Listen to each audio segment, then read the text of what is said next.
Warning. If you are one that is easily triggered, click off now.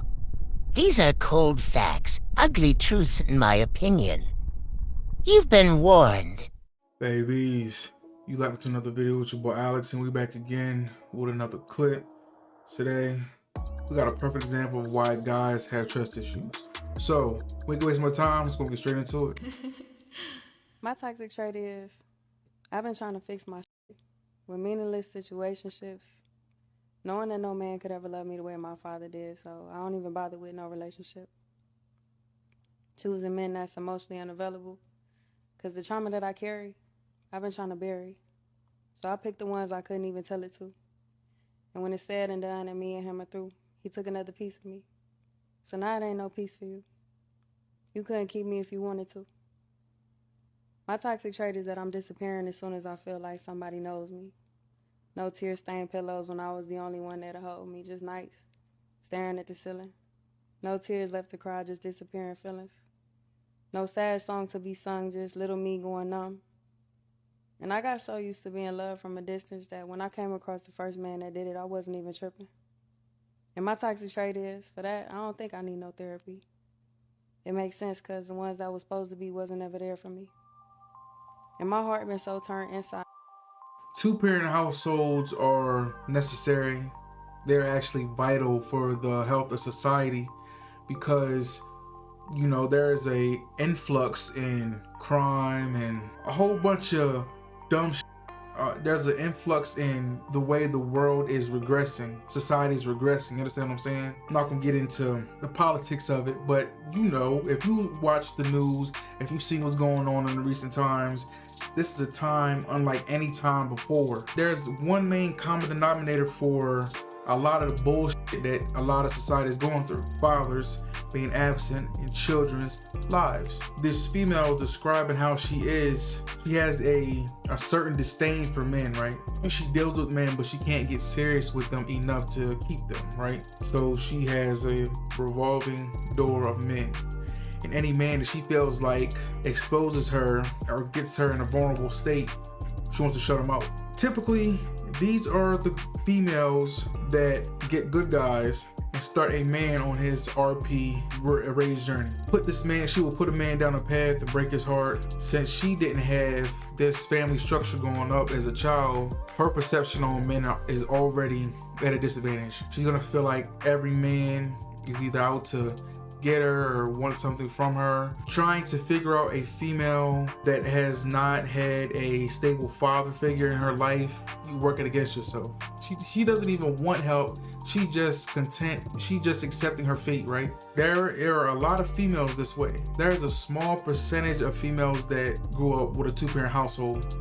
And I'm telling you, it's vital for a boy to have his father in his life. But I would even argue it's more vital for a female to have her dad in her life. Because of situations like this, enough of them, you know, set the world on fire, bro. That even when I pour it out, I don't even feel like I'm being vulnerable. And I'm already on my way out the door as soon as you getting comfortable. And yeah, they play their hand how they play it. And whatever's on my mind, I just go ahead and save it. I'm the one that chooses, and I chose you, so I don't even gotta say shit. I know my love ain't the type of love that you play with. So I pick dudes that don't do love, the type of dudes you can only lay with. Non-committal, because he married to the streets. We both got war stories, and we just sharing one of my sheets. My toxic trait is that I think I'm scared of love, because deep down, I know how many times that I've been told I'm too much. And my mama never told me not to date a third. My toxic trait is I love me in ways that no man could top. And once I decide that I love you, it ain't no way that I'ma stop.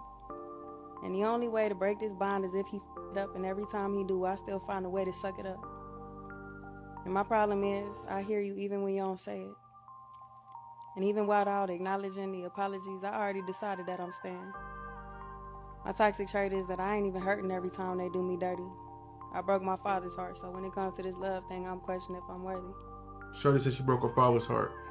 If you are a father, that is in your daughter's life, in your child's life. If you're a parent in general, you still, you know, are rolling the dice on your children. You're rolling the dice on probability of them being productive citizens, of them not being f***ups, of them being how you perceive them to be. But even if they're not exactly how you perceive them to be, as long as they are on a path that is beneficial for them in the long run, that's all that should really matter. Sometimes it doesn't happen that way. You can teach, preach, you can lead them to the lake, but you can't make them drink. You know what I'm saying? You can lead them to the lake, but you can't make them drink. I have people like that in my life right now. They see that I'm on the path. I'm trying to create a different space for my family, but not only for my family, for this state, because there's nothing in Delaware. These guys are just, it's like they're content, right? So, you know, you can have all the knowledge and game in the world, and you can, you know, try to instill values in somebody, but that's only half of it. The other half of that is them taking in what you're telling them and them putting it to use, right? So you can have a mentor. Although you have the mentor, that's only half of the battle. The person that you're mentoring has to intake, they have to, you know, absorb what you're telling them and put that into fruition. People say, oh yeah, I have faith that this is gonna work, but they're missing the main component. You have to actually work towards it, right? How can you expect something to just fall in your lap? Nothing falls in your lap. You could say it all day long and they'd be like, yeah, well, you know, my time is coming. If you are not putting forth consistent effort, the only time it's coming for you is time to lay the down. Your time is gonna come and it's gonna pass you by. That's what's gonna happen. The females that are typically like her, like I said, these are the ones that like the bad boys. They're attracted to men that do them dirty. So there is like this vicious cycle. I don't believe that anybody in life starts off a villain. Nobody starts off a villain. People get made and people get pushed into becoming something they don't want to be. So you can have this, you know, grand outlook on life, but once you finally get out into the world and you see how cold it is, you see what it is, and you see that it ain't what you thought it was, because you've been shielded from this type of perspective for a long time, for 18 years plus, and now you finally get out here and like, man, this is grimy, man. Enough situations, enough of humble pie, enough slices of humble pie will turn you into somebody that you either need to be or wish you hadn't become. Shorty is telling you outright, look, I have no intentions on, you know, being in a long-term relationship with you. And she has just accepted her fate because she can't see past that thug. She can't see past anybody that's not out to harm her, right? A person can put themselves in a position to self-destruct when they didn't have to. They will have something good right in their face, right? And then mind yourself into thinking that it's gonna go bad some way, some form. So instead of them waiting for it to go bad, they derail the train themselves, right? And this is the byproduct of what happens. But I don't know. But I do know one thing though. Make sure down your eyes across your teeth. It's your boy Alex. Catch y'all in the next one.